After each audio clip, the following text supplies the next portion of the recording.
A couple of weeks ago, Jason Blundell appeared on the Jeff Gerstmann Show. It was a fantastic podcast about game development, and I definitely recommend you watch it. But in that conversation, Jason Blundell said this about a little bit of a dev trick inside of Black Ops 1. But we love those things. We absolutely, in the games industry, when you pull off something that's like they don't know what we just did. We do the there's a bike ride at the end of Black Ops 1 where you jump onto a motorbike and then you're racing along. And I remember the builder saying, well, the level won't fit in memory because it's all one go. And so what happens on the bike is you jump onto the back of a truck. And when you jump onto the back of the truck, you look down. And when we look down, we take you to the back again and then turn you around so you don't realize that you're doing the same bit of geo just again. We love that as game developers. That's the best thing when you've done a sleight of hand trick and it makes all the programmers happy and the creatives, and the audience, love it because they don't know what we just did. I'm pretty sure I know exactly where this dev trick takes place, and it's pretty crazy because it fooled me even all the way back in the series Outside when I covered this map. This dev trick takes place on the mission for Kuda, and the truth is there are actually a ton of them to make this mission function. So before we get to the Jason Blundell one, let's start at the beginning.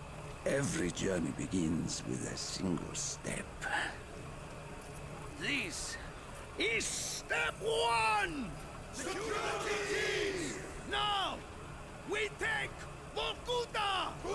For our first dev trick here on Vorkuta, we have one here in the tunnels, the starting location for the mission. As you can see, if you just sit around here, we have these prisoners that constantly keep running past.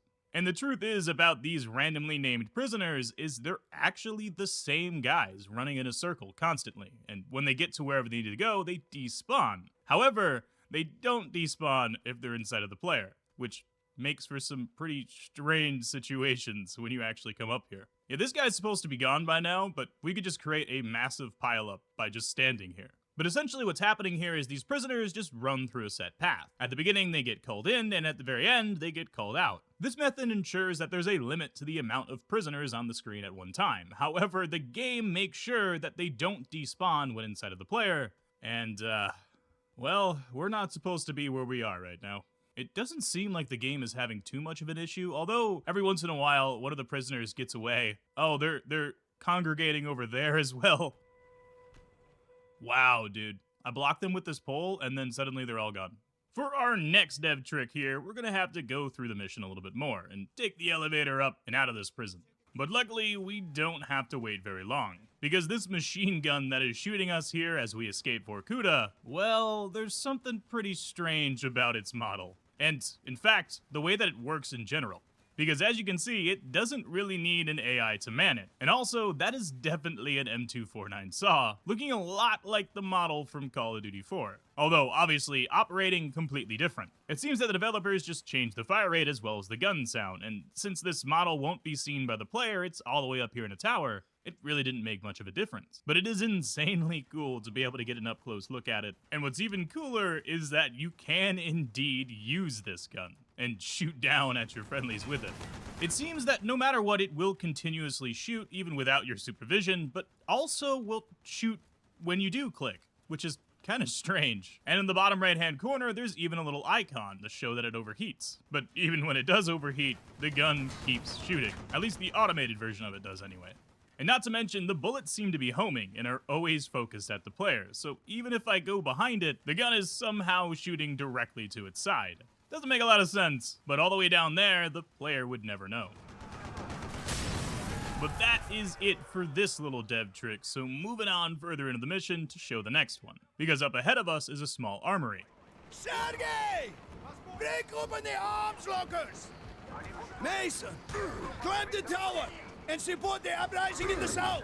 When Reznov tells us to support the uprising in the south, he really means to go to the roof and shoot a slingshot. And during this scene, it looks like there are hundreds of prisoners running down below us. However, if we use a little bit of no-clip and get up close and personal, you can see that they're actually just 2D models, mixed in with a couple that are actually 3D. It is really strange to be down here. It seems that the 2D ones always face the player, so as you rotate about, they do as well, while the 3D models, well, they're super low poly. And on top of that, these 2D guys are like slightly transparent as well, which is kind of strange as you go through them and you can see the other ones behind them. And if you stand here, you can watch them all spawn in and then moonwalk away from you, which is a wild sight to see.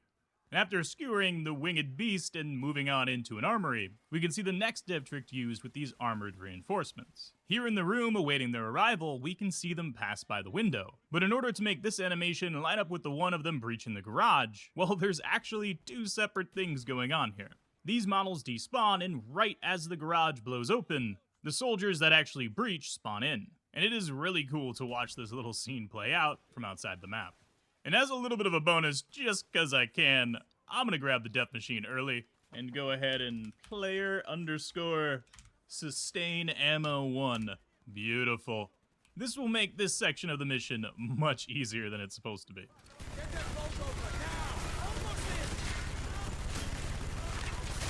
in! But moving on down the road with our minigun towards the next dev secret. At the end of this action-filled scene of you just raining hell with the death machine, you get hit with tear gas.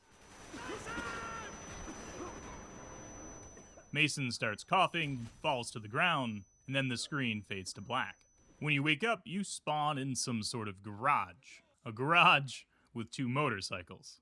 This makes you feel like you're in a completely different play space. However, the truth is this is actually part of the same map. Just outside of these hangars is where you were seconds before. We can still see all of the dead bodies on the ground and the blown up trucks around. This is where the tear gas scene happened, and you're literally just teleported a few feet ahead in the garage. And you can see the exact moment where this changes, where the old part of the mission gets called out and the new one gets called in. Except, unfortunately, there's also a trigger that tells you that you failed to escape. It doesn't seem like the game wants you to do this early. And I imagine this next part would not have been possible on older consoles, but here on PC, you can actually get the entire thing to load in all at once. There's no memory concern. We can get a look off into the distance of where the bike chase scene is about to happen, and a look all the way back towards the tunnels, where the mission first began. Really cool to see. And before we get to the Jason Blundell dev trick, which is coming up next, I'm gonna take a sip of the coffee. Because of course, I have my coffee with me here this morning, and I hope wherever you are, whatever time you're watching this, you're enjoying yourself, because I love the mission for Kuda. It's probably one of my favorites from Black Ops 1. It was an insanely good way to start off the campaign. Introducing Reznov, or I suppose reintroducing him from World at War, and setting up one of the best storylines in Call of Duty history. If you're enjoying this video, leave a like down below. It helps me out a ton. And of course, make sure you subscribe so you can come back for more. But let's find Jason Blundell's dev trick. During this scene, the no-clip is actually tied to the bike. So as I no-clip around, I no-clip with the motorcycle. But right here, we approach a bridge. And instead of taking it, Reznov goes down to the right, and a truck spawns up ahead of us. Passing under yet another bridge, our goal is to get onto the truck. Which if we see this using cinematic camera, we can watch our guys jump on it, and then it gets teleported back behind us, running us through the same bit of geo all over again. And it's crazy, because in playing the game, it is really hard to tell that this actually happens. It seems like the teleportation happens within like 3 frames. The second your guy turns around and grabs the machine gun, the truck gets teleported. And it is really cool to see how this functions now. So I suppose, thank you to Jason Blundell for letting us in on this little secret. And honestly, thank you to all of the Treyarch devs for making this campaign. It is a fantastic story paired with some pretty damn great gameplay. And as I said before, I think has made for the best standalone campaign in Call of Duty history. But before we sign off here, there is one more thing I want to show you guys, and that is where Reznov really goes. Spoiler alert if you somehow haven't played the Black Ops 1 campaign, but Reznov follows you throughout it. However, it turns out that he was actually dead the whole time, and he did not escape for Kuda with Mason. Or at least that's certainly what the game seems to suggest at the end of the campaign. Damn it! Why can't you remember? Reznov's dead, Mason. Do you hear me? He's dead! Weaver's right. We're out of time. The Russians fucked you up. I know you. You're not a traitor. And using a little bit of no-clip, well, we can jump on over to the train and then fly ourselves away from it and see where Reznov goes to.